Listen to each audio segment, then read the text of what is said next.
Oi, Dani, já está aí?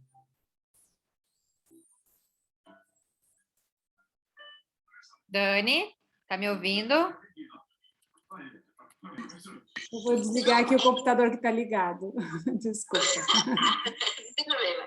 Então, é um grande convite. Eu tenho absoluta certeza que quando estiverem nas mãozinhas aí Tu já saiu da live? dos coordenadores, diretores, mantenedores, famílias, pais, vão compreender um pouco mais o que é o ser professor, né? E esse ser professor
Oi, gurias.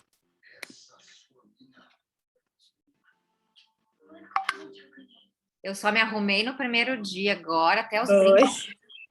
Agora até os brincos eu já tirei. Peraí.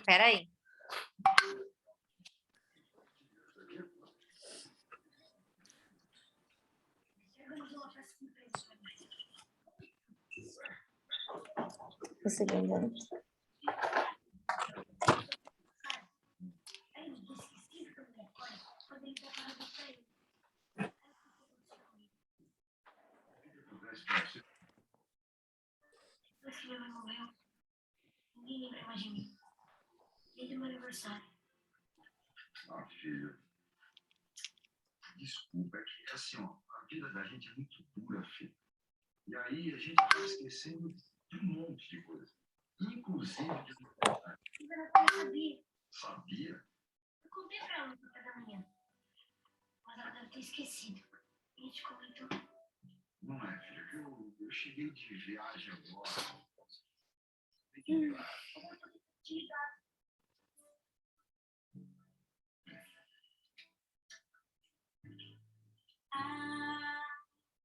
Sonhos pra quem quiser.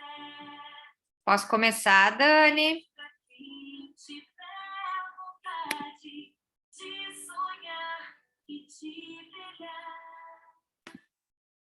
Tá atrapalhando vocês o barulho da televisão ao fundo aqui? Quem quiser voltar. Quando eu falo, o som que tá da televisão atrapalha vocês? Aquele pressentimento de novo.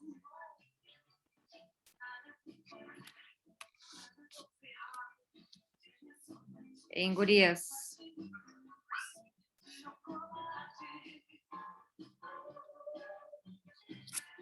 Eu vou lá. Tá tranquilo, ó, bem tranquilo, ó. Tá Dá para tranquilo? te ouvir bem. Uhum, dá para te ouvir bem. Tá.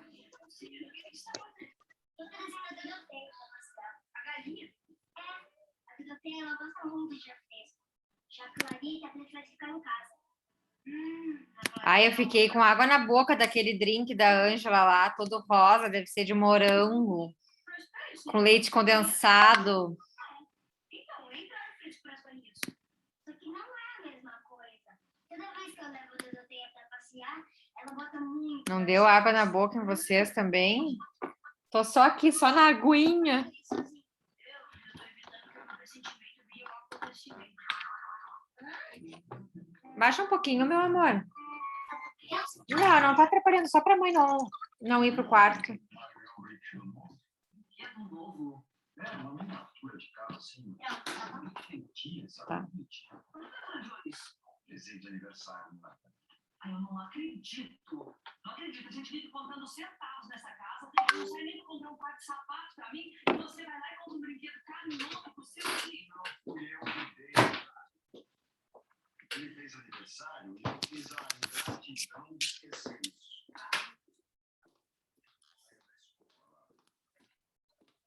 Eu vou pro quarto, que pode não atrapalhar vocês, mas atrapalha a mim.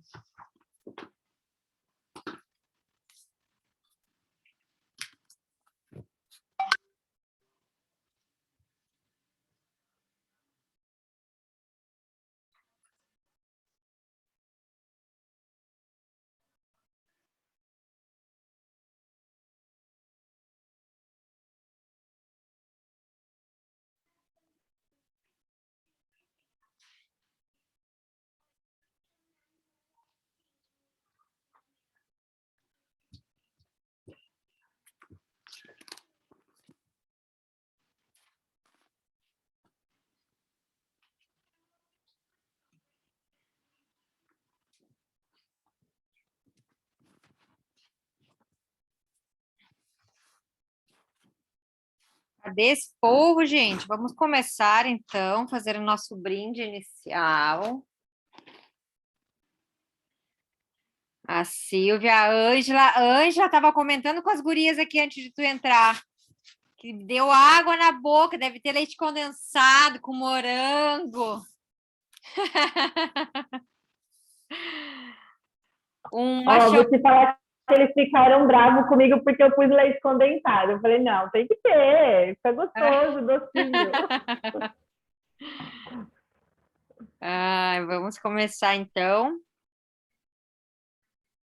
Bem-vinda, Giovana. Tô louca para falar deste capítulo. Não estou com som aqui, SOS. Não tá me ouvindo, Silvia?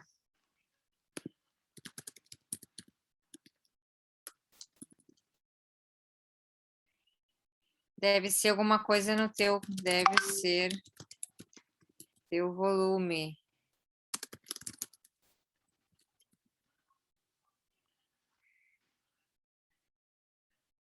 Agora sim. Acho que agora deu, Silvia. Agora tira teu microfone do mudo para ver se a gente te ouve. Agora deu.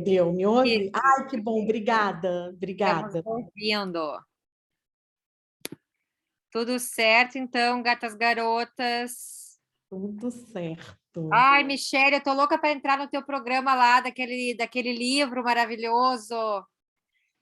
Não tive tempo de parar ainda, depois vou conversar contigo. Conversa sim, dá uma olhadinha, a gente vai estar... Mostra teu livro para as gurias. Vocês Tá. conhecem o livro da Michele? Gente, hoje eu estou no celular, que meu computador Eu conheço. resolveu É muito parar. lindo esse livro. Ó, é o Universo Omnus, rapidinho, vou mostrar aqui para vocês. Meu computador hoje pifou. E aí tem... Pode fazer a propaganda do programa também. Conta dele. Vou falar.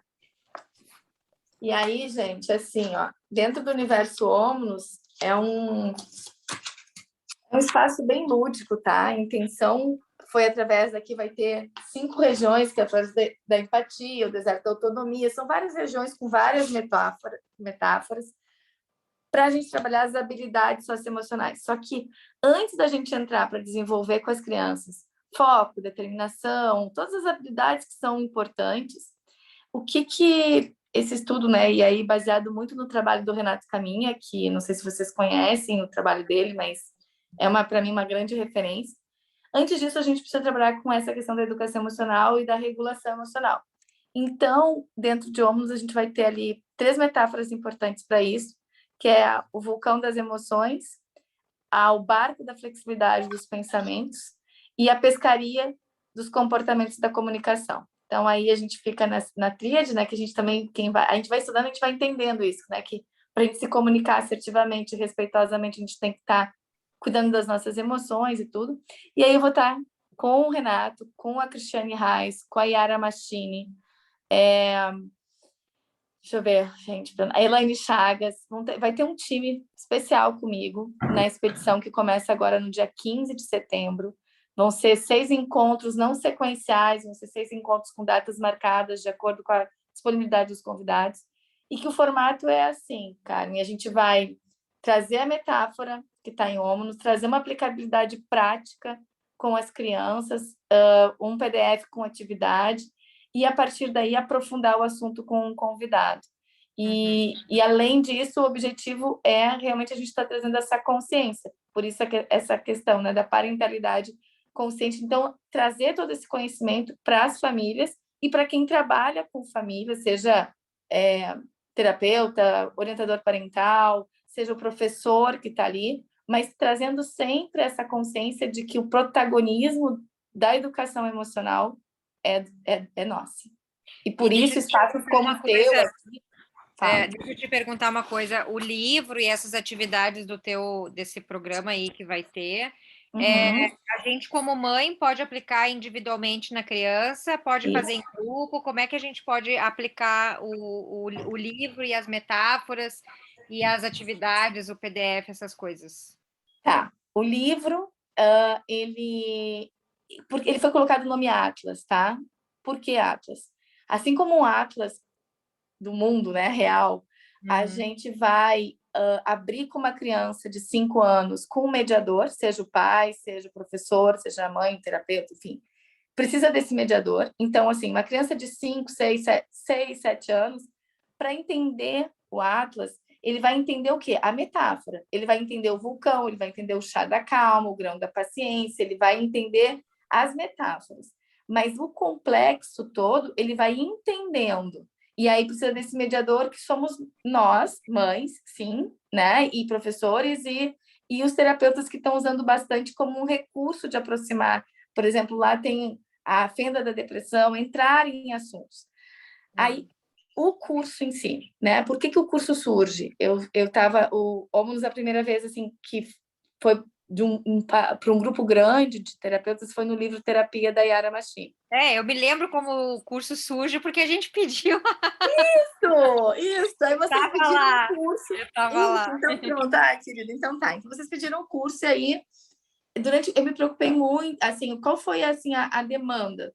Trazer um recurso prático, objetivo, para que possa ser utilizado. Então, nós vamos trabalhar com recursos a partir das metáforas que estão aí, mas que fique acessível, tanto para quem é orientador, passar para as famílias, explicar essa questão que nós vamos ver nesse capítulo, né? Explicar sobre a emoção, explicar sobre essa regulação emocional tão importante para que a gente possa realmente ter essa maternidade baseada, essa paternidade, né? Baseada numa educação com amor e limites, né? Então, mas, poxa, isso é o que nós queremos atingir, mas para chegar lá, isso é o nosso pico, lá na Omnus, né? Mas para chegar lá, como é que a gente faz para regular esse vulcãozinho das emoções? Como trabalhar com isso com relação às crianças? Então, a gente vai aprofundando esses assuntos e vai trazer atividades práticas para se aplicar ou em família ou num consultório terapêutico, né? Num espaço terapêutico que os terapeutas orientadores apliquem com as famílias. Então, eu tenho feito isso muito dentro da minha prática, do meu trabalho da Dinâmica Arte, dentro de uma escola, e o resultado me encorajou e me empolgou, né? A Yara é a grande responsável por estar sempre me incentivando. Michele, vai lá e faz, porque tu tem muito a trazer. E assim, vou compartilhar aqui com vocês. Um dos resultados mais importantes que eu tive, né, durante esse primeiro semestre, foi com uma criança autista. Então, assim, foi muito especial, porque se essa criança se conectou, se essa criança conseguiu, então nós construímos, deixa eu mostrar aqui para vocês rapidamente, cara, não vou tomar não todo o teu tempo, mas olha só. Uma das bem atividades importante, porque tem a ver com o que a gente está estudando, né? E hoje a gente vai falar muito, né?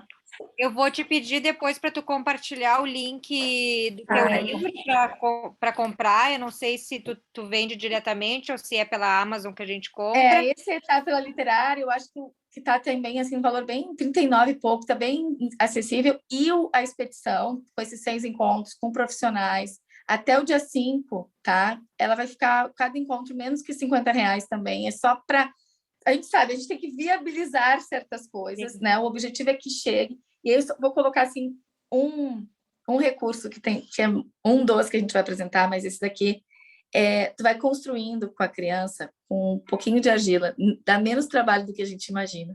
E é fantástico o resultado. Então, ela constrói com a argila, movimenta isso. E quando a criança está construindo a sua conchinha, então vão ser várias. Eu até estou com algumas aqui. Então, aqui foi uma. Aí, aqui, ó, o resultado de uma outra conchinha. E aí, quando tu reúne essas conchinhas, ou num grupo, ou em casa, enfim, a gente vai perceber que essa conchinha do amor próprio que a gente encontra na lagoa do autoconhecimento, né? E para a gente regular as nossas emoções, a gente precisa se conhecer. E as crianças vão aprendendo isso através dessa... A gente vai trazendo isso Será de uma que forma... só as crianças ou as crianças... Não, então, calma que eu vou chegar aí. Grandes. Eu vou chegar aí. E aí a gente vai colocar que isso tudo que nós somos, assim como a nossa conchinha ali ficou diferente, nós somos diferentes. Então, a gente consegue, a partir daí, olhar a beleza de cada conchinha que foi construída ali, entender as nossas diferenças e trabalhar a autoestima. E aí, isso que a Carmen falou, fantástico, porque todas as experiências que eu tenho, eu falo muito que é para as crianças e que é uma linguagem que aborda as crianças, que é acesso lúdico, que trata todos esses assuntos de uma forma direta.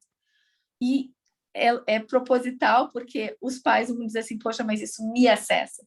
Porque a gente sabe, a gente que lida com essa intenção, a gente sabe que não tem como educar essa criança emocionalmente sem antes nós passarmos por esse processo, né? Nós educarmos as nossas emoções, as nossas questões. Então, Obrigada, Carmen, por esse espaço. Vou colocar lá eu ia te pedir para tu links colocar lá todos.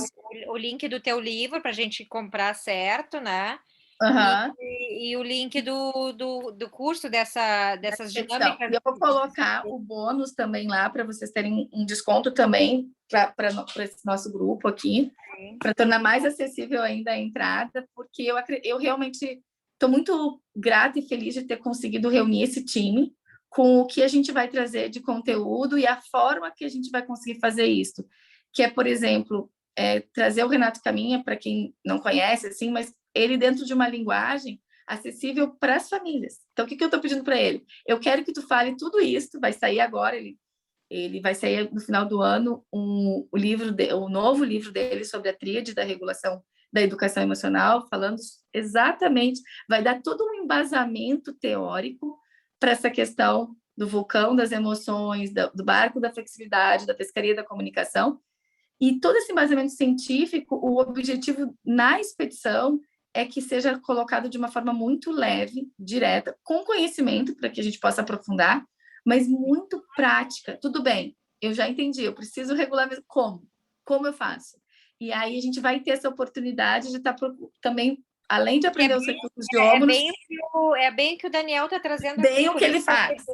Por isso que eu achei bem pertinente tu trazer, porque eu dei uma Obrigada. lida ali. E aí depois, se alguém tiver dúvida, pode chamar a Michelle no privado. Me chama, a gente conversa. Obrigada, querida. Obrigada. Eu fiquei tendo ideias aqui de formar um grupinho de pais e filhos para trabalhar o livro e os recursos juntos, né? Porque eu trabalho com as crianças na jornada das emoções, mas eu estou sentindo essa vontade de fazer coisas com pais e filhos juntos. Sabe? De ter essa coisa da conexão, né? De fazer dinâmicas de olhar no olho, de sentir, de leitura de mente, o que será que ele está sentindo, né? De fazer uma expressão, sabe essas coisas de mindsight que o Daniel fala aqui, Sim. tão bem neste capítulo, né? Dessa conexão de eu sentir que sou sentido, né? É o que o Daniel É muito lindo o que ele fala aí. E, Carmen, rapidinho, assim, também quem quiser pegar rápidas explicações, hoje eu fiz uma live em Ómunos só para falar sobre a expedição, que vai estar acontecendo. E se entrar dentro do bio, eu vou botar tudo, E se entrar dentro da bio, tem tudo, assim, quais as datas, quais assuntos, quais convidados.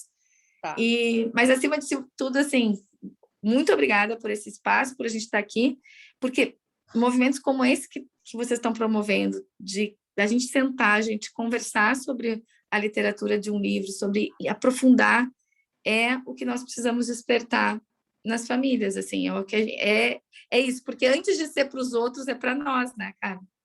Eu estou gostando tanto deste livro, Michelle, porque eu tenho um grupo de pais que se chama Mães que Transformam, e são 8 encontros, e dentro destes encontros, eu uso o livro da disciplina positiva, aquele de capa amarela, né? Então, eles leem o capítulo 1, leem os capítulos, tendo leitura de capítulos e mais outras práticas, outras dinâmicas da disciplina positiva que a gente faz no Mães que Transformam. E eu estou até a fim de mudar o Mães que Transformam um pouco para, ao invés de usar aquele livro da disciplina positiva, começar a usar este, né? Porque ele traz esse embasamento. Assim, estou gostando muito, muito, muito deste livro. Eu já tinha lido alguns capítulos soltos assim, mas nada... Esse daqui que tu gosta de usar.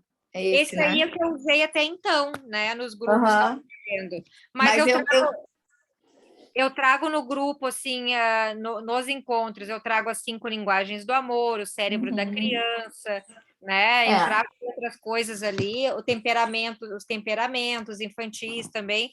É um leque de muita coisa, assim, né? Mas acho que como primeira leitura, talvez o cérebro da criança, ou este aqui, seja melhor do que o de disciplina positiva. Eu acho que dá para... Assim, eu gosto muito do Siegel. Eu acho o cérebro da criança assim um livro muito bom quando ele traz, né, aquela metáforazinha da mãozinha. Acho que fica acessível para os pais entenderem. E esse trabalho intercalado, acho que dá para começar com outro, mas intercalando a linguagem da disciplina positiva, mas é que eu acho que a parentalidade consciente que o Siegel está trazendo aqui, ela avança um pouquinho. Ela não fica só no comportamental, porque a disciplina positiva é comportamental, ela vai lá no foco do comportamento, né?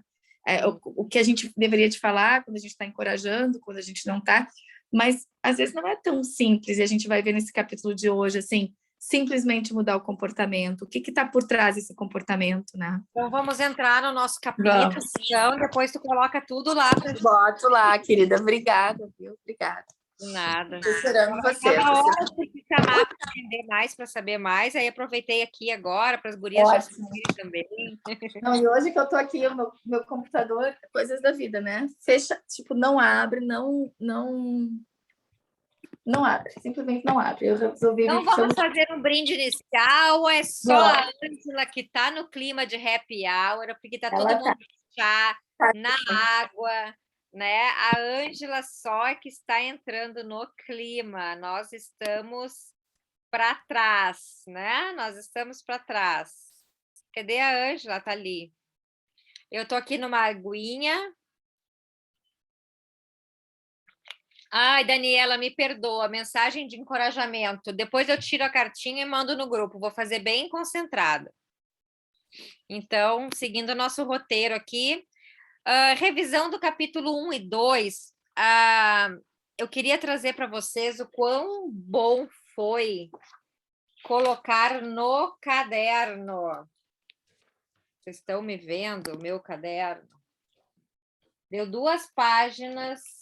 Ó, colei aqui o capítulo 1, por isso que eu disse que ia fazer menorzinho para caber melhor no caderno, né? E escrevi 2 páginas sobre o capítulo ali. Aqui está o capítulo 2 que eu não fiz ainda, mas já imprimi aqui o exercício do capítulo 3. Foi tão bom escrever aquilo, não demorou. Eu acho que eu levei uns 30 minutos para responder as perguntas que o Daniel sugere ali nos exercícios. E eu sugiro que a gente faça, gente, que a gente aproveite este momento que a gente está vendo capítulo a capítulo, né? Que a gente lê. Eu consigo ler o capítulo em 2 tardes, 1 horinha, 1 horinha e meia em cada tarde. Então, assim, a gente tem tempo suficiente para ler o capítulo e fazer o exercício da semana. Então, eu sugiro que quem ainda não fez, não tem o seu caderninho de autorreflexão, porque em todos os capítulos ele fala da importância dessa autorreflexão consistente, da gente estar, né? E como a Michelle falou, assim, né? A gente não tem este hábito, a gente não teve, a gente não foi criado com os pais se conectando com a gente através das emoções, era só o dia a dia, a palmada, a chinelada, e vai estudar, e vai isso, né? Até a gente tinha alguns momentos de afeto, de atenção, de cuidado, mas de perguntar o que a gente estava sentindo, de se conectar com a nossa raiva, com a nossa tristeza, não existia isso. Isso é coisa das crianças de hoje para cá, né? De pouco tempo para cá. Que a gente tem falado de inteligência emocional. Eu me lembro que na minha época a gente falava de QI, eu fui para psicóloga para medir QI, né, para saber qual o meu coeficiente intelectual e saber o que eu ia escolher no vestibular.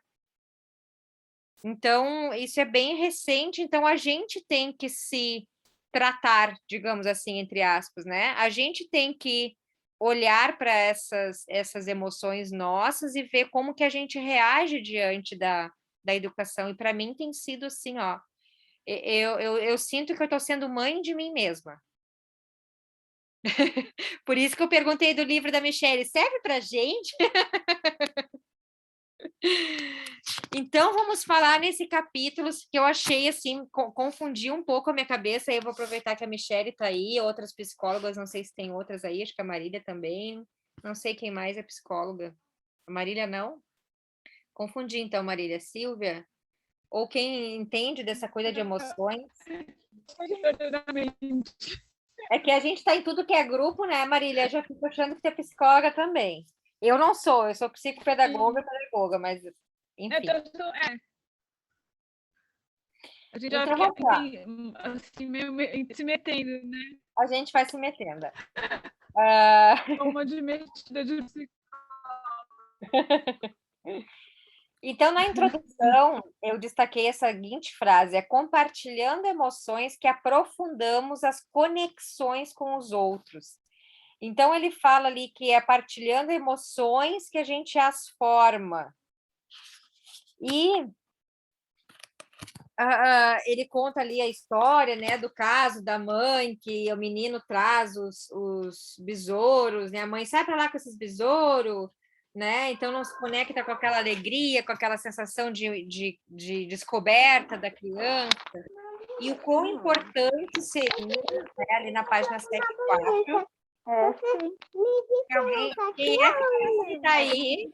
É da Giovana. Aquela caixinha da Polly? Ah, tá, desativei ele. Então, ela fala ali da importância da gente se sincronizar com as emoções do seu filho, e implica a gente se colocar no nível dele, tendo uma postura aberta e receptiva, olhando o que ele trouxe para lhe mostrar e demonstrando curiosidade e entusiasmo em seu tom de voz. Uau, eu quero ver como esses besouros são coloridos, não é mesmo? E então essa é a importância da gente se conectar com as emoções, da gente ter esse contato com a emoção que ele chama aqui de emoção primária. E foi isso que eu me confundi, Michele, porque para mim eu tinha no entendimento que as emoções primárias eram raiva, nojo, tristeza, medo e alegria e amor, né? E aqui ele diz que essas emoções ele chama de emoções categóricas, né? Que as emoções categóricas são os modos característicos de expressão presentes em todas as culturas. Emoções básicas, como tristeza, medo, raiva, alegria, surpresa, aversão e vergonha, são emoções categóricas. E aí, no decorrer do livro, ele fala sempre nas emoções primárias, que é algo, parece que vem que meio automático dentro da gente, assim, que é meio algo assim que ele não deu nem nome. É algo assim, ó, a emoção primária são jorros no fluxo de energia pela mente. É uma orientação inicial que vem para a gente, que diz preste atenção agora.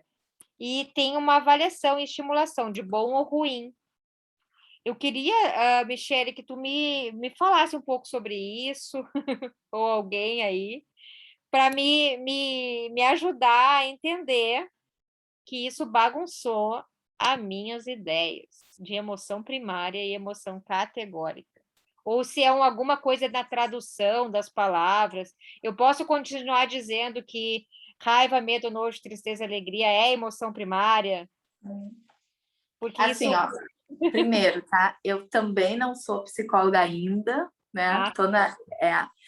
Eu hoje trabalho no Instituto de Psicologia junto com o Renato. A psicologia está muito próxima do meu trabalho faz um tempo, mas eu realmente faço orientação de pais, sou advogada, trabalhei com mediação muito tempo, trabalho com isso há muito tempo, mas venho estudando muito sobre esse assunto e hoje estou cursando a psicologia e fiz a psicopedagogia também, que é tão bom, né? Tão bom para a gente entender.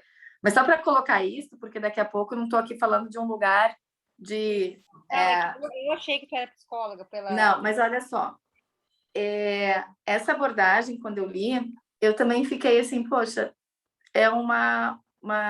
Só que aí tem que entender o seguinte, o Siegel, ele é psicanalista, então ele vai trazer um pouco dessa filosofia.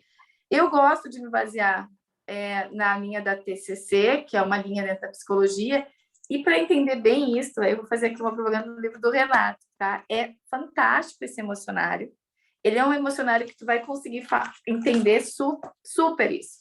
E aí, rapidamente, dentro dessa questão das emoções, queria mostrar uma coisa para vocês.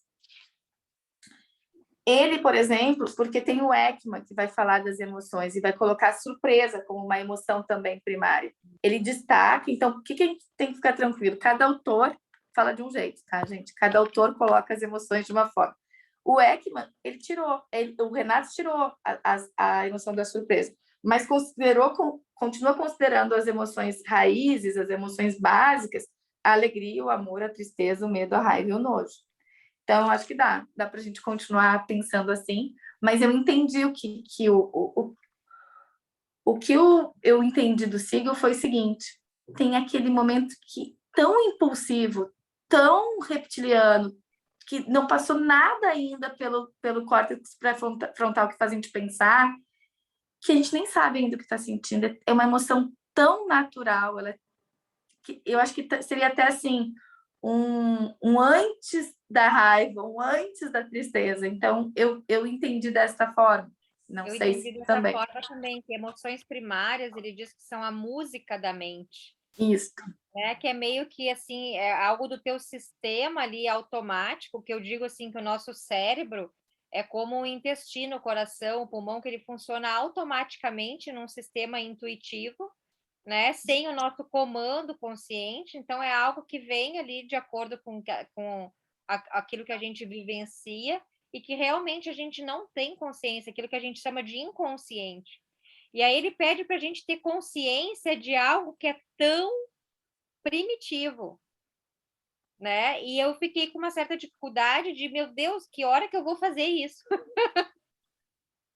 Sabe? De colocar isso na prática. Não sei se vocês tiveram essa sensação também de impossível de fazer, de praticar isso, a não ser no contato com o filho, naqueles momentos, né, particulares, mas assim, o cérebro, ele diz que a gente precisa, né, desse processo de integração e tal, e por meio da emoção a mente humana se organiza e prepara o corpo para entrar em ação. Então, a gente está sempre sentindo, pensando e decidindo. Então, assim, eu senti, eu pensei, eu vou descansar e vou tirar um cochilo depois do almoço. Eu senti, eu pensei, e agora eu vou entrar no computador e vou atualizar o Hotmart lá da turma, sabe? Então, parece que esse sistema que a gente está sempre preparando, a gente está sempre decidindo o que a gente vai fazer, o que é, né? E essa emoção que guia, que controla isso, a gente não tem consciência, né? Dessa emoção primária. Cara, mas deixa eu compartilhar aqui uma coisa que eu acho que pode fazer sentido. Talvez isso daí esteja conectado, ao meu ver, ao que também alguns autores colocam como pré-emoção.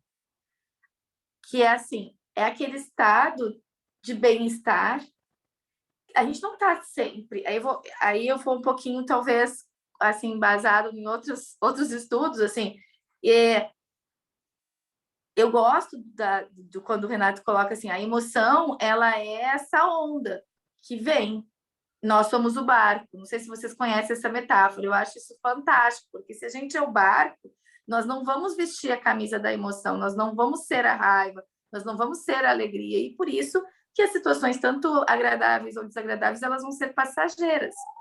E o que a gente tem aí que o Sigel está colocando, que é essa questão perene, digamos assim, é essa pré-emoção, é esse estado anterior. Quando essa pré-emoção ela é adequada, digamos assim, tranquila, a gente está no bem-estar. E a gente está saudável emocionalmente. E aí vem uma emoção, passa, vem a outra, passa, e a gente fica ali. Então, talvez ele esteja pedindo para a gente tomar consciência desse momento do bem-estar, que é pré-emoção. Quando a gente não está bem emocionalmente, quando nós temos questões que precisam ser olhadas, a gente está no mal-estar. E que a gente pode estar numa pré-situação de depressão, de ansiedade. Quando o nosso estado, antes de sentir determinada emoção, ele já é sempre... Ele é estável num momento desagradável. Então, eu acho que é tomar essa consciência, porque o ideal é que a gente esteja bem. Agora, por exemplo, a gente não está sentindo nenhuma emoção, assim, talvez muito... Né? Então, teoricamente, a gente está aqui, nesse momento, te escutando, agora eu tô falando, né? A princípio. Aí tem lá, no meu caso, eu já tô vendo que tá dando um barulho lá na cozinha com os meus filhos. Aí uma emoçãozinha já foi para lá. Né? Mas é isso, sabe? Eu acho que é isso. A minha preocupação, ou talvez, não sei se preocupação seria a palavra, mas a minha sensação de impotência que eu tive ao ler esse capítulo foi ele dizer que a gente se conectar com os estados emocionais primários é o meio de a gente se sintonizar com o sentimento um dos outros. E que a gente se relacionar-se no nível das emoções primárias permite integrar as nossas experiências com a dos outros. E aí eu fiquei assim, meu Deus, mas eu não sei nem quais são as minhas emoções primárias, como é que eu vou Como é que eu vou prestar Não, mas atenção? ele chama de emoções primárias ele chama de emoções primárias a raiva. Ele só diz que Não, nós ele chama temos de categóricas. Ele chama de categóricas. categóricas, isso mesmo, ele muda. Ah, gente, eu realmente não ficaria presa a isso, não, porque eu acho que a gente tem teóricos bem, assim, cientificamente, assim, tipo, o Eu acho outro que se a livro, gente assim, conseguir se conectar com aquelas emoções que a gente sabe nomear, já é um grande ganho do que a gente ficar se preocupando do que ele quis dizer com essa emoção primária, né? Não sei você, eu acho Luísa. que o grande capítulo, que a grande, assim, uma grande frase dessa parte é isso aqui, ó. É importante sintonizar, que tu falou um pouquinho depois, né? É o 7.4, um pouquinho antes do que tu leu, eu marquei o seguinte: é importante se sintonizar com a experiência emocional da criança antes de mudar o comportamento externo. Porque essa é a parte, é ali do besouro a história, mas assim, se eu entendo a emoção da alegria, do entusiasmo, eu olho para essa criança e consigo me colocar no lugar dela, eu posso até não... Por exemplo, vamos tirar daí. Eu estou vendo meu filho pulando no sofá. Eu não quero que meu filho pule no sofá. Ponto. Eu quero mudar esse comportamento externo.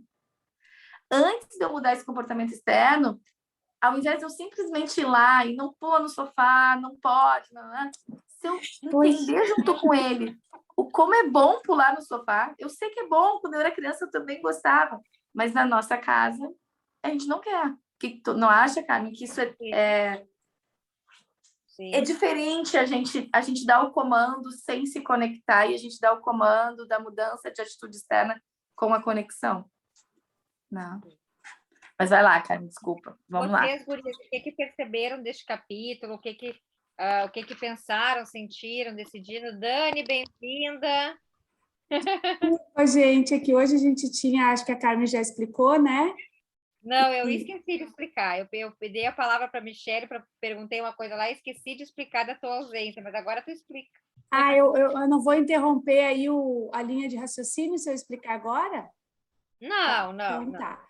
A Dani estava noutra live, gente. Estava lá no outro compromisso. Eu estava numa live que a gente está lançando em outubro, e a Carmen também é coautora, eu e a Lorena, nós somos coautoras de um livro para professores, proposto pela Dani Rocha, né, que é coaching educacional. Então, um livro de professores extraordinários, e a gente faz um trabalho lá, eu e a Lorena, a gente fez um capítulo sobre o poder da autotransformação para transformar a sua sala de aula, né? Usando os princípios do encorajamento, que foi um dos livros, inclusive, que a gente estudou aqui no Happy Hour Literário já. Então, perdão pelo atraso, mas eu estava acompanhando vocês, eu estava com um olho lá e um aqui, querendo estar aqui juntos.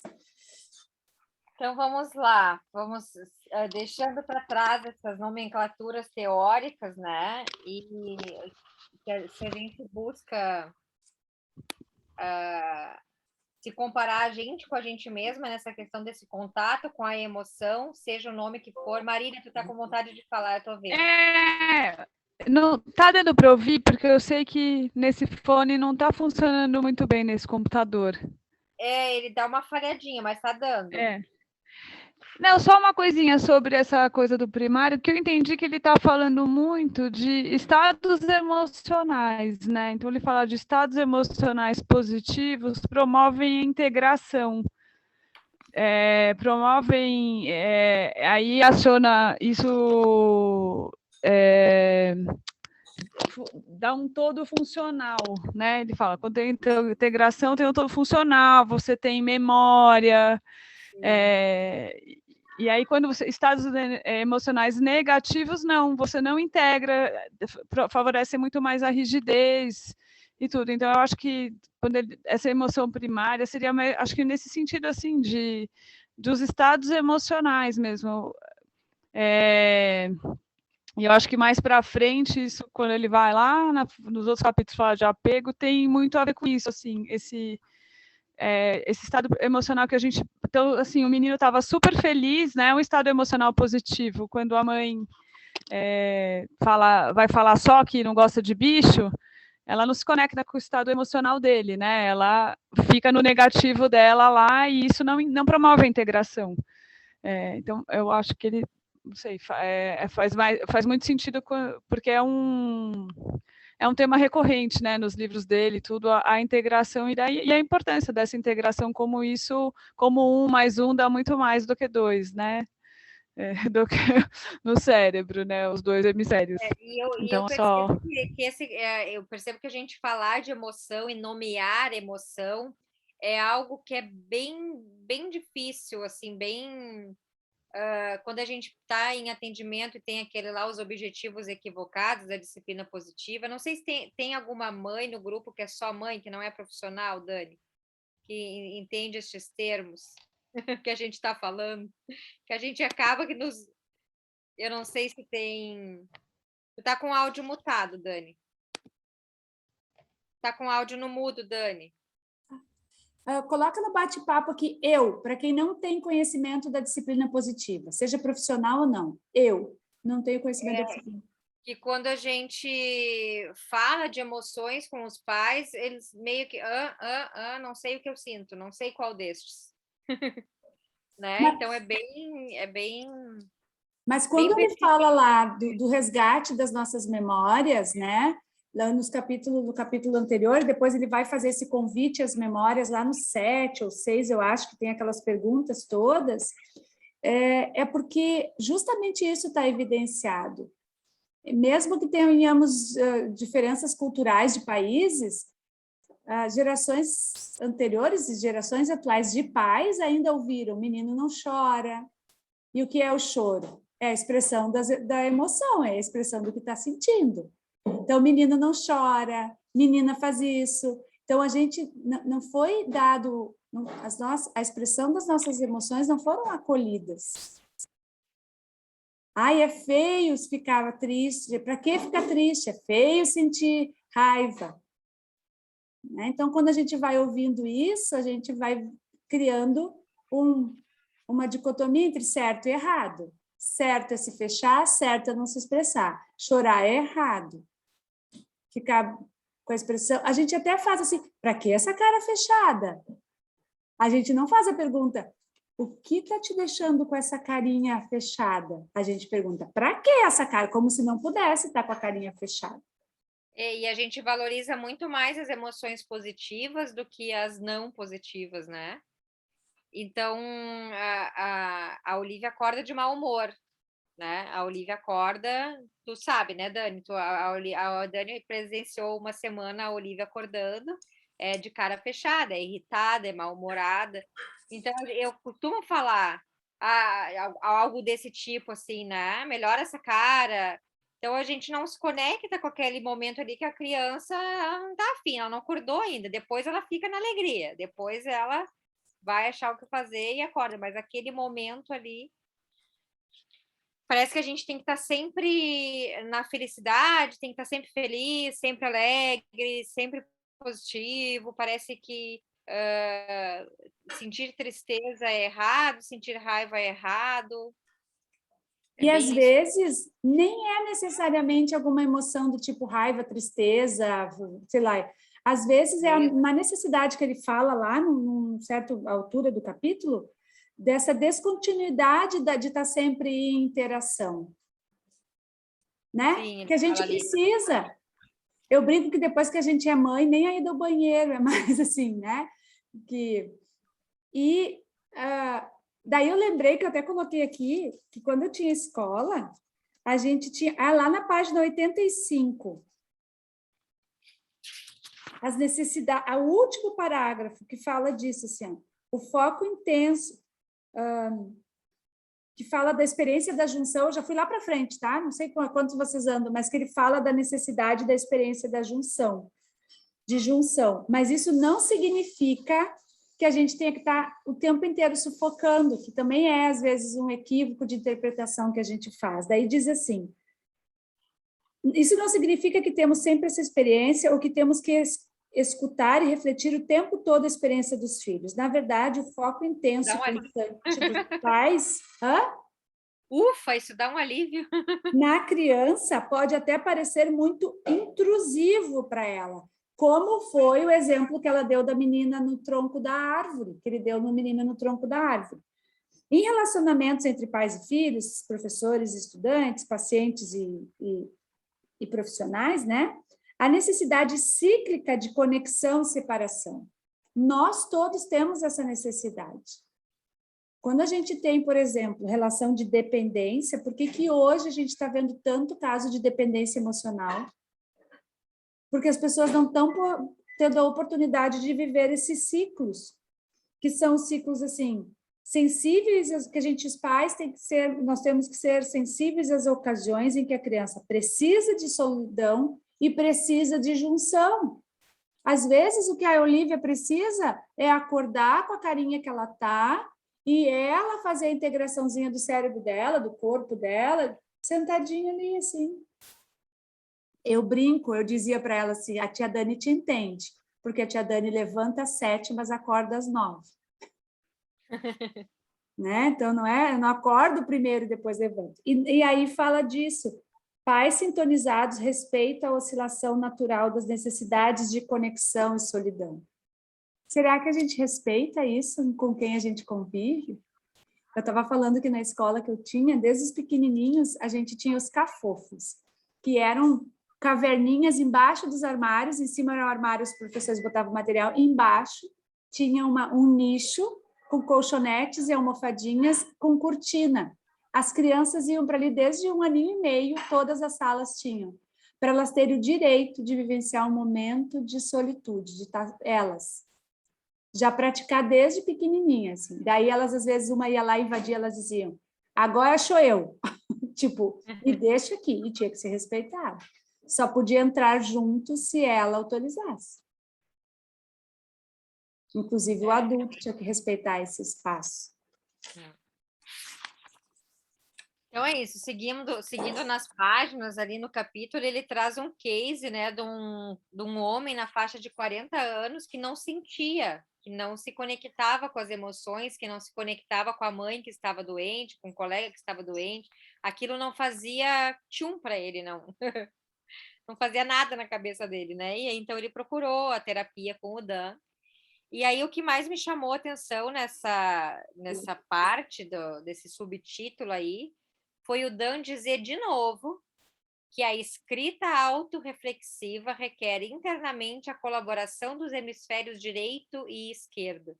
Então, mais uma vez, ele recomenda a nós que a gente faça o trabalho da escrita. Porque se a gente não teve essa conexão, essa integração, essa junção que ele fala na nossa infância, na nossa adolescência, se a gente não foi escutado, se a gente não tem essa integração, a gente pode desenvolver isto com a escrita autorreflexiva, que foi o que aconteceu com este case extremo aqui que o Dan fala, né?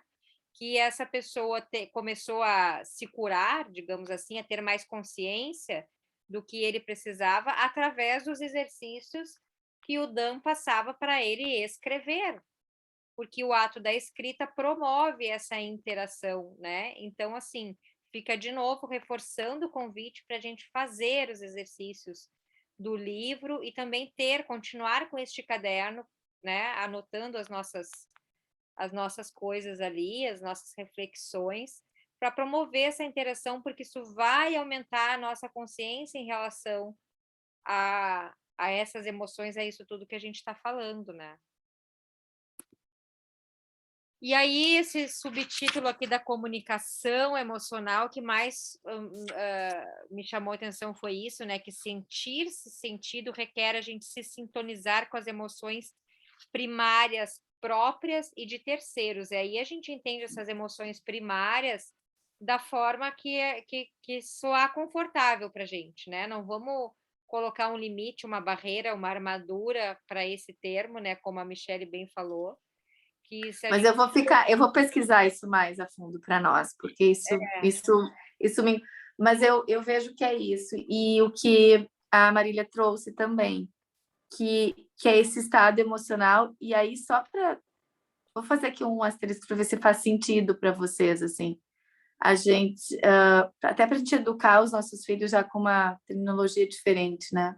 Se a gente entende que todas as emoções têm suas funções, elas não deveriam de ser conceituadas como positivas e negativas. E, né? Eu fiz essa observação, Michele. Eu fiz essa observação. Eu prefiro agradáveis e desagradáveis em relação ao que passa no corpo da gente. Isso é um pouco de assim, né? Eu acho que é um preciosismo, talvez, mas é que a gente já coloca uma carga grande se a gente diz que a tristeza é negativa. E ela é tão interessante, ela tem uma função tão importante, que é nos trazer um estado reflexivo, ou a raiva. Sem a raiva, a gente não se coloca com força diante das injustiças. Então, que a gente consiga permitir e aceitar quando os nossos filhos, e nós, né? Quando a gente está. Porque uma das coisas que eu aprendi na maternidade foi entender, assim, os momentos em que, poxa, mas é legítimo que eu esteja bastante chateada com essa situação. É legítimo que eu esteja com raiva. Tudo bem que eu vou entender o que eu vou fazer com essa raiva, né? Eu não preciso xingar, nem bater, mas é legítimo que eu esteja com raiva. E validar que a gente sinta essa emoção, que a criança sinta as emoções, é ela perceber que a gente se valida sentindo.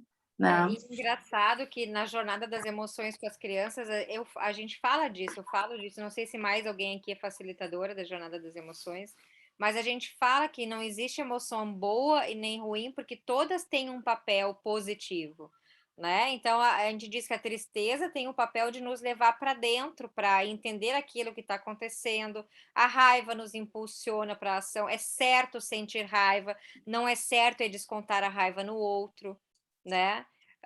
O medo também tem a função de nos proteger. Nada foi criado no nosso sistema para ser ruim ou bom, né? Bom ou ruim.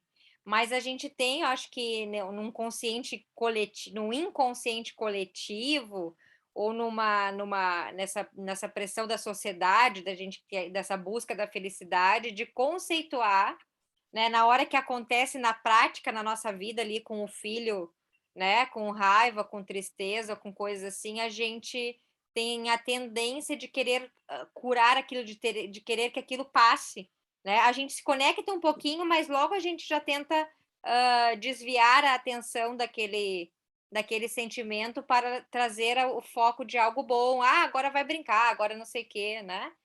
Então, é uma coisa é o que a gente ensina ali na aula para as crianças e outra coisa que a gente pratica por causa desse reptiliano, desse cérebro impulsivo, né?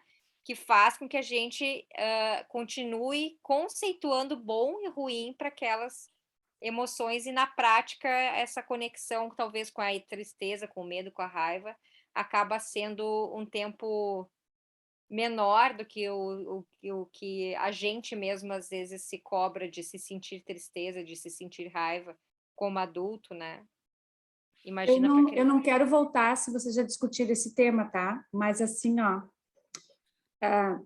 quando vocês discutiram ali a página 75, quando ele fala ali dessa parte das emoções primárias. Sim, falamos bastante. Não, mas quando ele diz o porquê quando ele fala, daí dá para entender a lógica dele dos negativos e positivos. Por quê?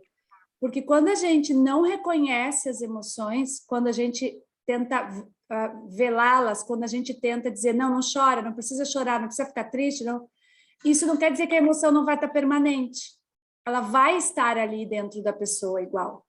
E ela se torna negativa no sentido de que um estado, olha que ele fala ali no 4º parágrafo.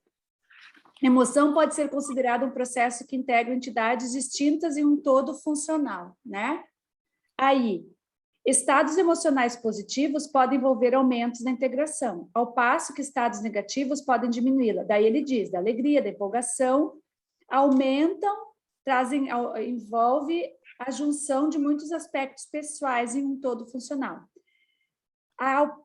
Só que isso é integração. Estados desconfortáveis ou nocivos, como raiva prolongada. O que quer dizer? Se a gente não toca, se a gente não legitima que elas fazem parte, mesmo dando uma sensação negativa, ela vai ficar negativa porque ela vai continuar ali. aí ela vai se tornar negativa. Por quê? Porque ela vai ficar ali sem ser reconhecida, sem ser aceita. Quando ela é aceita, quando ela é reconhecida, quando ela é acolhida, mais rápido dá essa questão da integração. E realmente daí é nocivo ficar a raiva prolongada. Sem poder lidar, sem poder verbalizar, sem poder dizer, eu sinto.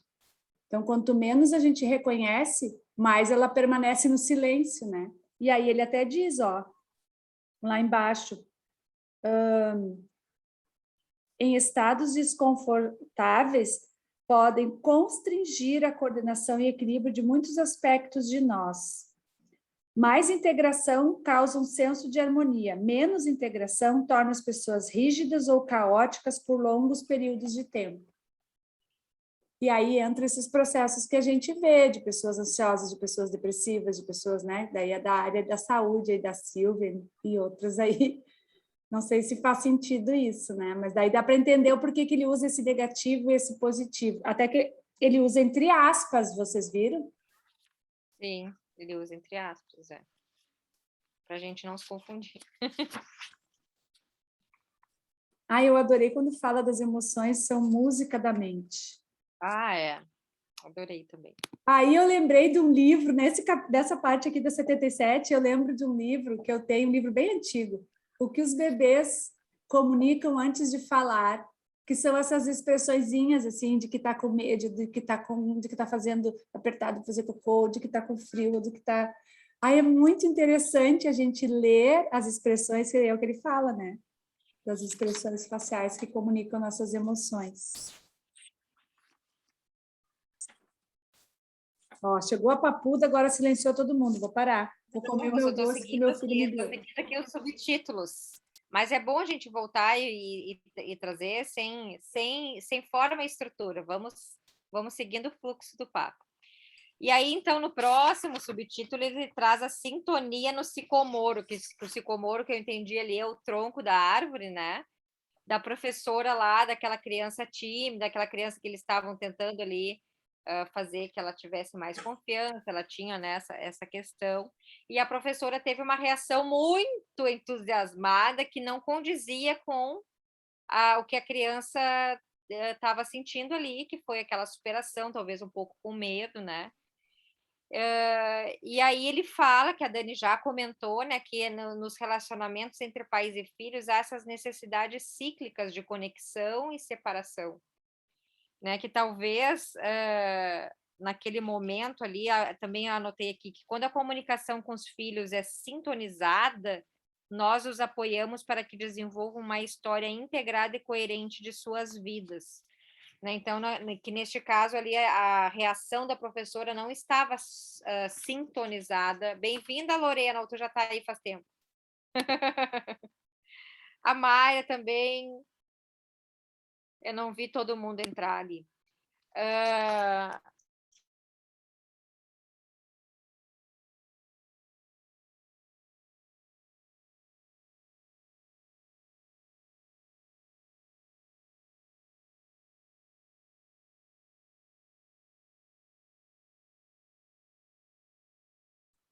O que houve? Carmen? Bom, ali eu lembrei de memórias minhas, até com meu filho ali, quando fala da reação da professora. Eu tive uma com meu filho ano passado, logo depois, então, a pandemia, eu fechei a escola, a separação, tudo. Aí logo veio o resultado das avaliações do colégio. Meu filho tinha ido super bem. E eu comecei a chorar, emocionadíssima. Elogiei no grupo da família. Ai, que mesmo passando tudo o que estava passando, ele estava indo bem na escola. Ele chegou e disse: mãe, eu não entendi, para que tu fez todo aquele auê? E bem na escola é minha responsabilidade? Aí ele olhou para me dar uma cutucada e disse assim: e eu não sei por que tu acha que essa tua separação e a do pai me abalou tanto assim. Claro que abalou, mas naquele momento foi isso que eu ouvi. Hoje a gente já fala um pouco diferente sobre isso. Mas, então, ele teve uma reação em função da minha atitude que não tinha nada de junção, né, com ele. Era mais sobre mim mesma.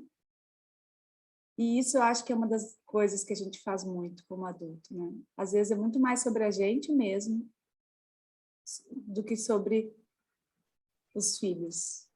As projeções que a gente tem, né? Eu acho que isso é uma coisa que a gente tem que ter muito cuidado, assim, né? Quando a gente quer que o outro faça, mas não, você quer melhor para ele ou porque é uma expectativa nossa, né? Ou sua? Acho que é uma tensão, assim, muito grande. Às vezes eu me pego exatamente isso, assim, gente, mas eu quero que ele faça isso, é para ele ou para mim? Aham. E aqui fala justamente disso, né? Que a reação da professora refletiu o orgulho dela e não tendo a ver com a experiência da criança. Qual foi a experiência da menina? É a experiência da prof, não da menina.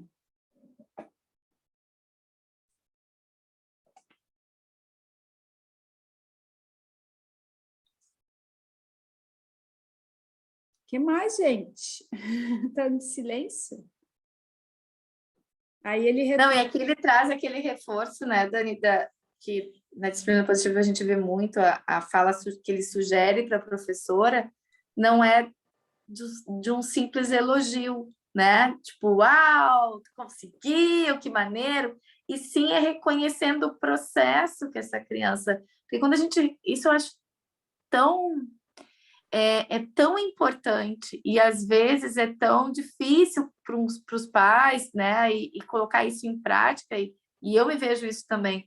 Vem às vezes o primeiro impulso, nossa, que lindo! Aí logo, lindo esse teu traço caprichado, maravilhoso. Ai, que lindo! Isso tem que ter esse cuidado. Aí a criança fica nos olhando assim, que coisa, que louca, exato. Que tá surtada. E essa tomada de consciência dessa mudança realmente conecta, porque senão a gente fica uma coisa assim, e mais. Se a gente... Vou falar de mim aqui. Eu fui uma criança elogiada, ai, como é bonita, ai, como é linda, e nunca me senti linda. Não foi esta frase que me tornou segura. Não, mas eu tenho que colocar a autoestima, eu tenho que empoderar a minha filha. Isso não empodera uma criança. Ao contrário, pelo menos para mim, né? E eu venho estudando isso e percebendo, essa fala vazia não vai empoderar, né? Então a gente tem que ter cuidado com essa fala. E ele coloca aqui muito bem uma nova sugestão para a professora, né? E até porque, né? Eu passei por isso também, sabe, Michele? E eu lembro, não sei qual grupo que eu contei que elogiavam meus olhos, que eu tenho olhos claros e eram olhos grandes. E uma vez a minha mãe disse que eu disse até palavrão para as pessoas, né? Por quê? Porque ao mesmo tempo que me elogiavam a minha estética ali, né? Que eu era cabelinho cacheado, parecia um anjinho. E eu de anjo não tinha nada, nem queria ser anjo, eu acho. Acho que nunca quis ser anjo. Não, é anjo. Nós somos os anjos lá da Legião, mas enfim. Aí, o que eu fui construindo? Como é que eu recebi esse elogio e, ao mesmo tempo, eu ouvi assim, menina bonita não faz isso, é feio fazer isso. Então, aquilo que era prazeroso para mim como criança fazer, era feio. Então, eu não era bonita. Eu não me via como bonita, porque eu queria fazer coisas que não eram de criança bonita. E nem queria ser bonita, né? Tipo eu nem queria ser essa bonita aí. Nessa altura do campeonato. Eu não posso fazer nada. E hoje, eu lembro que nos meus 40 anos, depois de muita terapia, de muita coisa, né?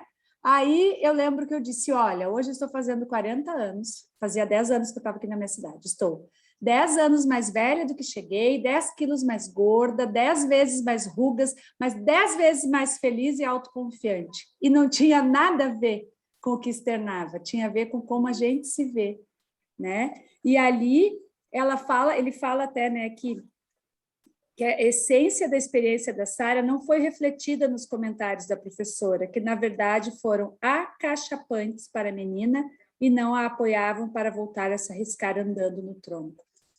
Não sei se tem pessoas aqui que têm na família, ou professores, ou mães, ou tias, crianças na idade de alfabetização. Eu tenho. Eu tenho filho. Eu vou dizer uma coisa que a gente faz, que é tipo esse tronco do sono, do sicomoro aqui da professora. Quando a criança lê, começa a ler, a gente quer exibir ela para todo mundo. Mostra para a avó, mostra para a tia, mostra para isso como tu está lendo. Gente, aquilo para a criança é só mais uma coisa que ela aprendeu. Ela não quer subir no palco. Às vezes, uma ou outra quer, mas não é toda criança que quer. Eu tive um menino na minha escola com altas habilidades. Ele estava lendo com 4 anos. Ele tinha em várias áreas. E ele foi criando uma aversão social, assim. Toda vez que chamavam ele, ele achava que era para ler, e ele era extremamente tímido. Aí, um dia, eu chamei ele para fazer uma coisa, que era construir algumas coisas, e ele me olhou e disse assim, eu não quero ler, eu não quero ler. Aí eu me abaixei e perguntei, por que, Gabriel? Eu não te chamei para ler. O que houve com ler? Tu lê as regras de jogo para os colegas, isso eu gosto. Ai, mas a minha mãe, todo domingo eu tenho que ler. Eu tenho que ler para minha avó no almoço domingo, eu tenho que ler. Eu não quero ler, eu não quero. Aí ele começou a negar as capacidades dele, porque aquilo para ele, para o temperamento dele, era muita exposição. E aí não tinha a ver com ele, tinha a ver com o orgulho da mãe, com o orgulho do pai. Então, quem está nessa fase, cuida aí, quando começar a ler, a gente quer, vamos mostrar, vamos gravar o vídeo, vamos isso, vamos aquilo, vem aqui, lê, escreve, faz não sei o quê. Né? Cuidado. E quando a tua filha vem toda feliz, disse assim, mãe, eu li hoje na escola. Eu perguntei para a professora, mas ela não ouviu, mas aí eu fui lendo assim no quadro, estava escrito dia. E ela vem toda orgulhosa querendo dizer que leu. Aí tu vai fazer perguntas e comentários sobre a experiência dela.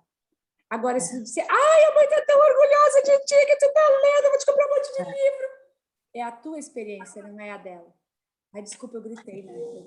Não, mas Dani, é tão fantástico, porque quando tu fez isso, assim, olha só, a criança está lá dizendo que ela leu dia.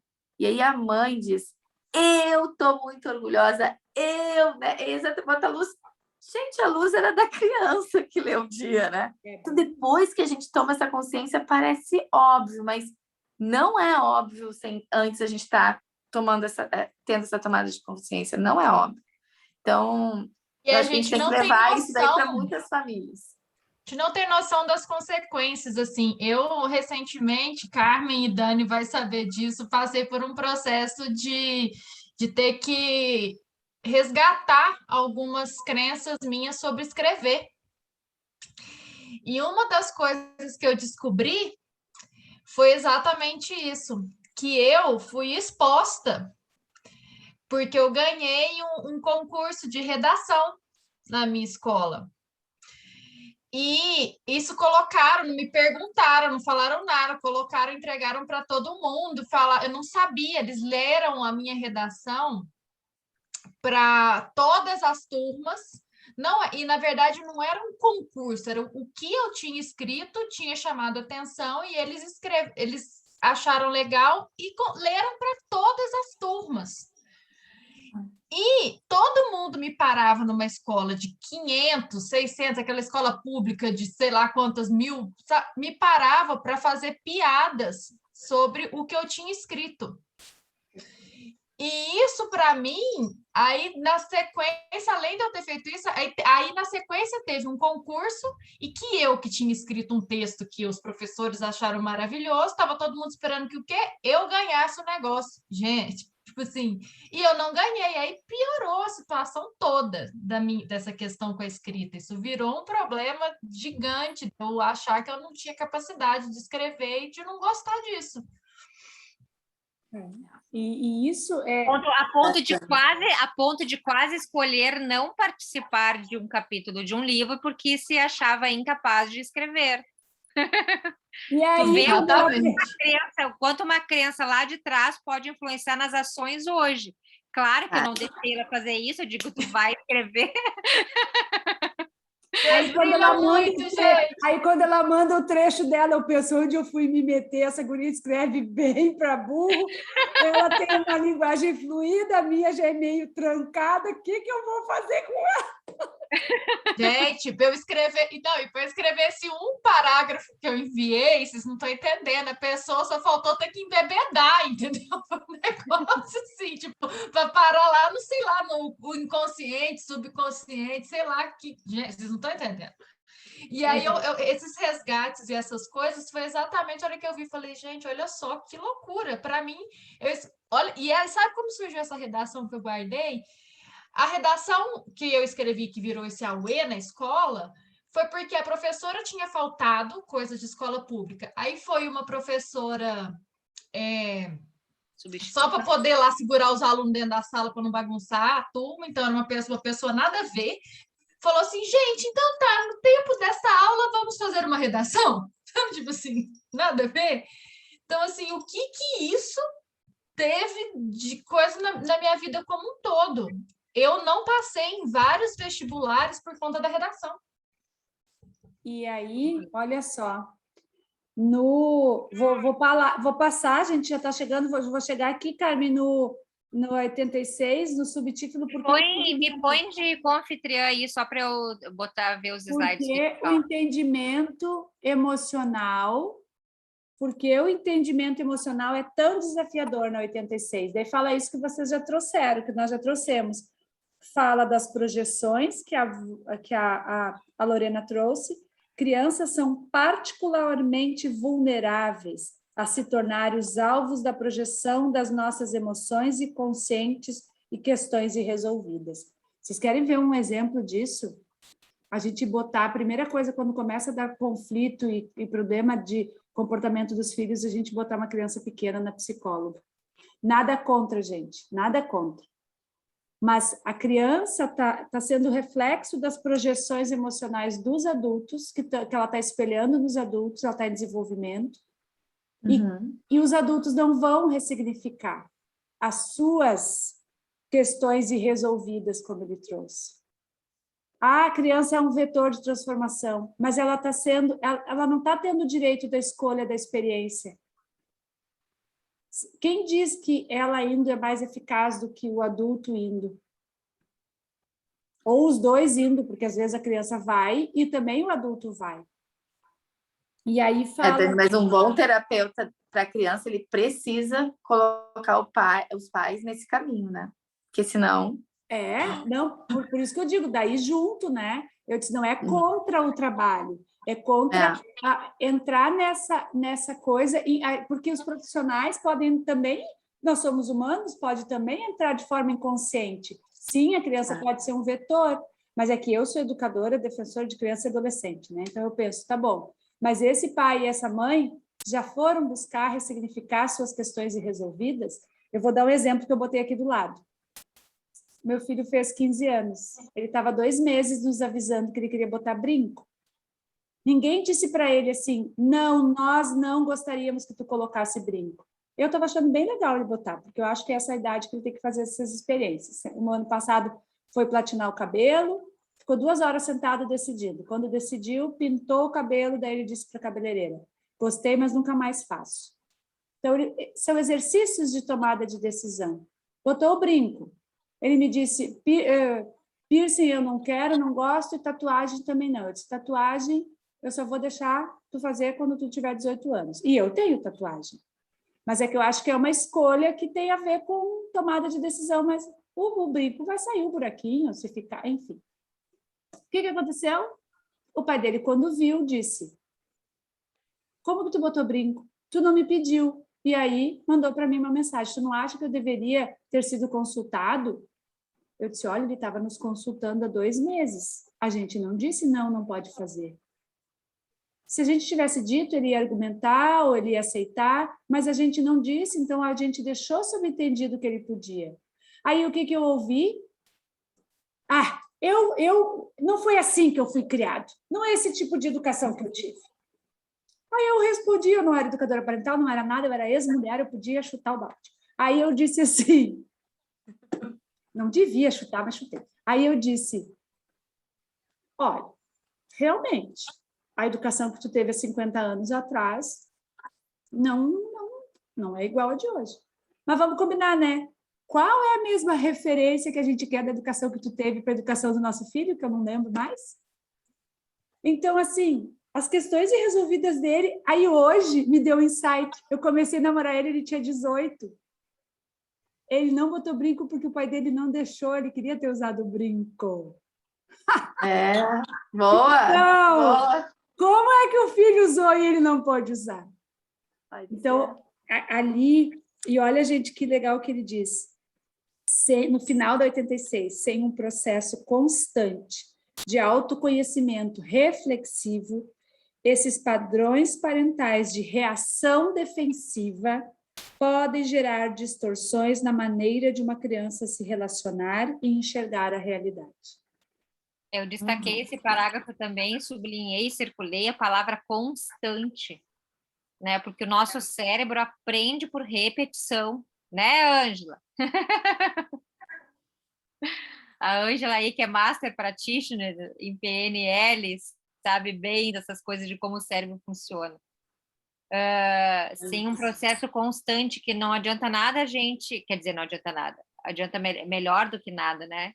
Mas é muito mais curativo, né? Muito mais transformador. Vamos tirar a palavra cura aqui, que tem gente que não gosta, mas é muito mais transformador. Eu vou ficar traumatizada com esse negócio aí. Vai ter, não pode bullying, né? A gente tá fazendo bullying com a Dani. Intimidade é uma coisa, gente, que não se pode ter. É uma merda, né? Intimidade é uma merda. Então, é muito mais transformador. A gente está constantemente nesses grupos de estudo, lendo livro, escrevendo no nosso caderno, fazendo alguma atividade de autorreflexão do que esporadicamente, porque o cérebro volta ao seu estado natural, primitivo, né? A gente cria consciência, a gente expande, mas se a gente não tem constância nesses processos, nessas reflexões, ou seja, o que for, a ferramenta que a gente usar, o cérebro volta àquela rede neural primitiva que a gente estava lá tentando transformar, mudar, ele volta para aquele estado lá. Ele fala isso, Carmen, na 87, que no segundo parágrafo ali da 87 eu até circulei palavras assim, ó, autorreflexão, consciência, escolha, estado emocional, comunicação emocional, autoconhecimento, junção interpessoal.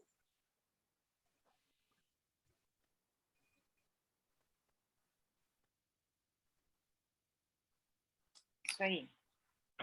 E aí ele vem com uma proposta de prática, né, na página 89, na parte de comunicação integrativa, meio que com um passo a passo, né, ali a foto ficou meio ruim, porque o quadro da página 89 ele é cinza, onde diz nas práticas de comunicação integrativa, de consciência, sintonia, empatia, expressão, junção, clarificação e individualidade, né? É tudo muito subjetivo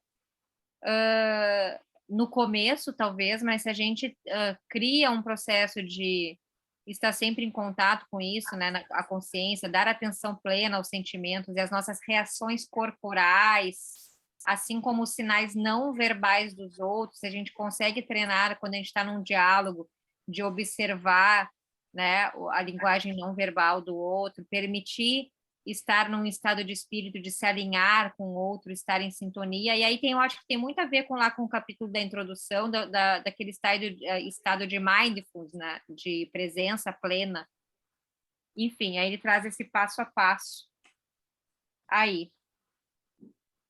E ele falou também em neurônios espelhos, que a gente consegue até estar conectado quando, nessa parte, ele diz assim, por meio do senso de ressonância que começa a surgir, a gente mantém a outra pessoa conosco, mesmo quando estamos fisicamente distantes. Esse troço aí eu gostei. Ai, Esse troço assim, aí eu gostei. Gostei mesmo. Porque a minha filha tem 7 anos, mas já me dá uma angústia só de pensar que um dia ela pode ir caminhando sozinha para a escola. Meu Deus! Quantos anos ela tem mesmo? 6? 7. Vai fazer... Não, tá, tem 6. Ela vai fazer 7 em novembro agora. É que como eu já estou pensando na festa de aniversário de 7 anos, para mim já é 7. Aí tu vai ter Eu que já trabalhar. ia para a escola sozinha nessa idade. Tanto é que eu sumi uma vez porque eu te resolvi que eu ia para casa da minha amiga, sem avisar, na época sem telefone, depois da aula. E aí eu gostei mais ainda da continuação, bem no início ali da página 89, que esse sentimento de estar conectado mesmo longe dá segurança para as crianças para explorarem as suas emoções e o mundo ao seu redor. Aí eu não sei se eu fico confortável com a palavra segurança e ela vai explorar o mundo, eu não sei se eu fico confortável com medo. Ah, mas aí assim, ó, aí vale a pena reler, que eu gostei muito de todos os conceitos que eu li de neurônios espelho, esse que ele fala ali no 82, eu gostei muito de como ele explica. Porque daí, se tu ficar colocando valorizando essa tua ansiedade, essa tua apreensão, é isso que ela vai conectar. E ela vai ir com medo, será que eu posso? Será que eu não posso? Eu lembro que a primeira vez que meu filho saiu sozinho, ele foi daqui até a psicóloga. Treinei com ele, atravessou a rua, depois treinei junto, treinei eu indo atrás, eu indo do outro lado da rua, cheio de treinamento. Porque ele estava inseguro. Os nossos filhos saem do carro na garagem da casa, na porta da escola, no estacionamento do supermercado, não tem prática de andar na rua. Hoje em dia as crianças quase não têm a experiência de andar na rua, a não sei quem mora em condomínio, e ainda assim é muito diferente. Aí, e ele morou no sítio, né? Era... Trânsito de galinha, né? Trânsito de galinha, cachorro e trator. Um trator. Aí, caminhei com ele, avisei a psicóloga. A psicóloga surtou, que achava que era cedo. E eu pensei, mas eu devo estar louca mesmo? A senhora que cuida dele desde que ele tinha 2 anos, não, porque ele é muito pequeno, porque é muito perigoso. Pois ele foi, voltou, daí a psicóloga me ligou, que estava cuidando dele pela janela, 3 quadras. Tinha que atravessar 3 ruas movimentadas, né? E mais uma aqui em casa que a gente enxergava ele 2 quarteirões. Quando ele chegou em casa, ele disse assim para mim e para a Lu, que é a senhora que trabalha aqui. Quase fui atropelado. Gente, a Marilu. Ai, eu disse que esse guri não podia sair da rua, que ele é muito pequeno, ele é muito inexperiente para andar na rua sozinho. E eu fazia assim para ela, eu disse, Antônio, filho, que bom que tu teve essa experiência de quase ter sido atropelado. Porque na segunda vez, tu vai ir com um pouquinho mais de atenção.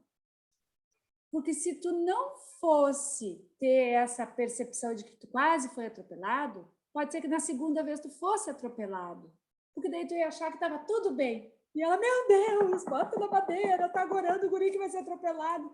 E eu disse, não, ele está explorando as suas emoções e o mundo ao redor. Aí, claro, depois ele foi redimensionando a emoção. Não, mãe, não é que eu quase fui atropelado. É que eu parei na esquina e daí o carro que ia dobrar, ele buzinou para eu não atravessar. Aí ele pensou que eu ia atravessar, daí ele ia me atropelar. E aí ele redimensionou a situação.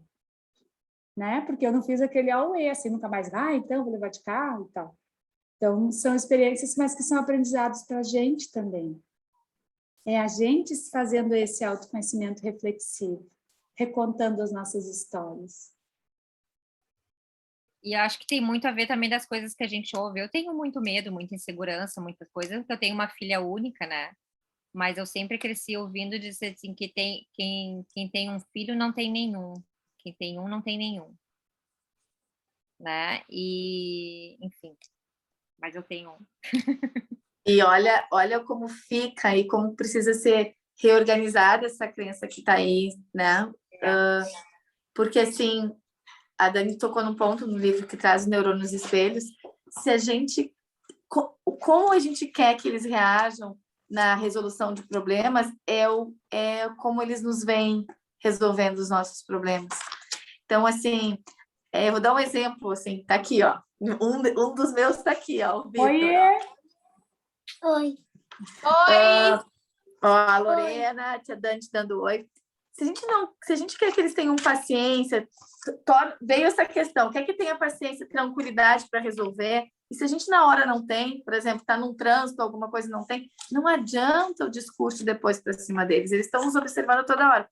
Então, essa ansiedade, tipo, meu Deus, eu não... E essas falas, assim, que a gente não está aqui, a gente está aqui se acolhendo, né? Mas o quanto é importante a gente conseguir entender que isso são questões nossas e não ir já projetando isso para os nossos filhos, porque eles vão guardar, e aí vai chegar um dia que talvez ela não vá querer ir para a escola sozinha, né? E aí tu vai dizer, poxa vida, eu queria autonomia para minha filha.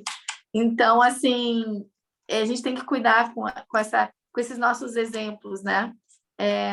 Isso para mim é uma das partes assim bastante relevantes quando a gente tem que administrar as nossas emoções, nossas ansiedades, para a gente cuidar com esse exemplo. Por exemplo, agora eu vou ter que ir lá colocar esse menino para dormir.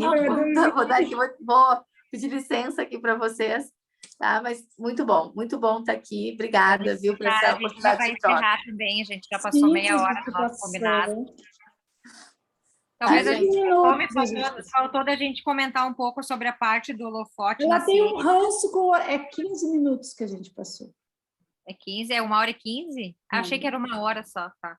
Não, tudo bem. Mas a gente passou. Então, a gente não entrou na parte do holofote da ciência, mas ele só traz, assim, os estudos e enfoca bem o que já falou, o que já tinha falado antes, assim. Eu nem sublinhei muita coisa nessa parte. Ali ele aprofunda sobre os neurônios espelhos, ele mostra a origem, né? A emoção vista como esse processo integrativo. Eu acho que a gente pode, no próximo encontro, vamos propor que cada um traga uma frase do que encontrou ali no holofote na ciência, para vocês também poderem, né? Uma frase, eu destaco das páginas 90 até a página 96, eu destaco essa frase. A gente bota no chat, faz uma discussão e depois vai para o capítulo 4. Eu entrou em poucas frases aqui, mas então a gente vai deixar para a semana que vem para comentar, porque são até coisas bem importantes sobre empatia, dessa coisa do neurônio espelho, das nossas capacidades, enfim. Então é isso, minha gente. Vamos fazer as atividades. Agora eu vou botar o PDF lá, aqui, já imprimi a minha do capítulo 3. Né? Vamos seguir isso que o Dan fala e que ele traz os cases das pessoas ali que tiveram uma transformação fazendo atividade de autorreflexão, né? No meu caderno de 10 matérias de terapia. Então, a gente ter algum hábito de escrever sobre as coisas que estão dentro. Aqui a gente tem a possibilidade de conversar e de se expor a nossa vulnerabilidade, os nossos cases. A Lorena aí falou dessa história dela aí, da escrita dela quando adolescente ou criança. Eu falo aqui também os meus erros e acertos e histórias, a Dani também, vocês também, né? Então, a gente tem esse espaço de falar, de acolhimento aí, como a Michele falou, mas no caderno a gente tem mais intimidade. A gente tem mais intimidade, assim, porque é os nossos segredos, é as nossas sombras, é a nossa, né, vulnerabilidade num estado, assim, que talvez a gente não tenha, assim, entre amigas como a gente está, né? Talvez a gente não tenha com a nossa mãe, com os nossos irmãos, com outras pessoas. Ali, consigo mesmo, é muito, muito, muito transformador. E eu acho, eu acho que tem uma coisa muito maluca do escrever, que eu retomei, né, essa história, que é as coisas começam a aparecer.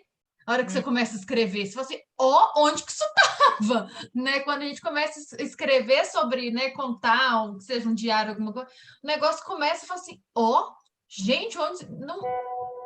parece mágico, assim, né, às vezes. Fala assim, gente... E ele fala ali, eu até destaquei num slide ali, que ele diz assim, que a consciência cria possibilidade de escolha. Então, com o exercício da escrita, que a gente amplia essa consciência sobre as nossas mazelas aí, a gente acaba ampliando as nossas possibilidades de escolha. Agora, eu ao invés de escolher não mais escrever nunca mais e ter um trauma, agora eu amplio a minha possibilidade porque eu trouxe luz para aquela situação, né? E ele faz um guia muito bem assim, do que a gente vai, né? Então a gente não vai escrever ela louca, o que eu vou de pegar o caderno de não saber como começar. Não, a gente tem um norte ali para ir aos pouquinhos, a partir da ponta do iceberg, indo entrando para baixo, né? Indo aprofundando, indo no nosso âmago lá, nas nossas memórias, né? A Daiane... Eu acho legal, Carmen, que quando a gente escreve, a gente traz as lembranças, né?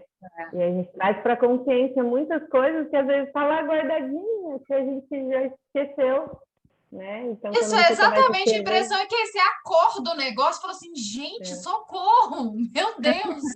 Depois que eu assisti divertidamente, eu me senti assim, sabe, buscando aquelas bolinhas lá de um lugar que eu não sei de onde vem.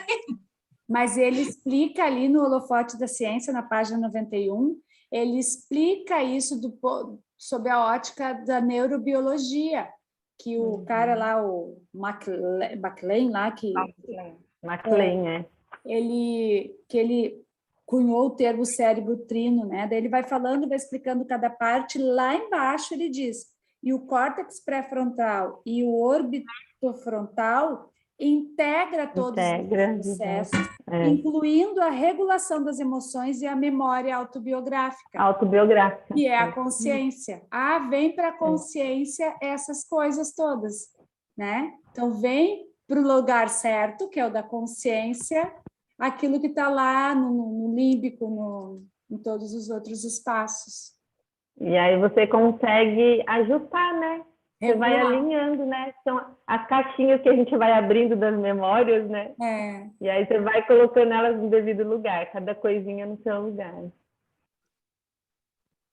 Então é isso, gente. Nos encerramos por hoje. Muito obrigada pela presença, porque é muito bom estar presente, porque acho que gravado ninguém assiste depois, né? Quem é que vai assistir Tem gravado? gente assistindo. Não, eu assisti então tá muito, bom, que nunca bom. Então, perdi. Não, você que super. está assistindo gravado, faça seus comentários no grupo, manifeste suas opiniões, né? Manifeste lá o que você pensou, decidiu, o que você sentiu, pensou e decidiu a respeito deste capítulo. Conte uma história sua que você lembrou, né? Compartilhe com a gente, você que não pode estar aqui ao vivo e que está assistindo gravado.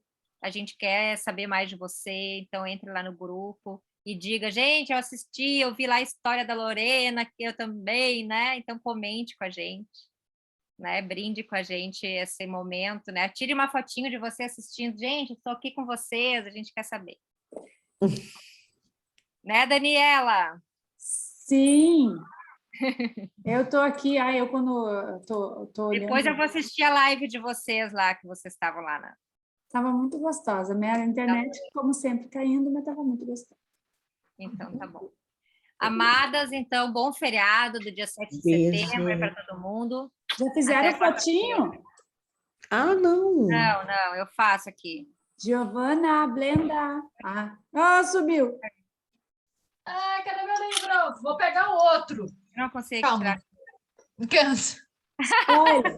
Isso se chama spoiler. Eu já tirei. Eu não mostrei meu livro. Não precisa. Beijo, gente. Beijo. Tchau, meninas. Beijo. Muito lindo. Até, tchau.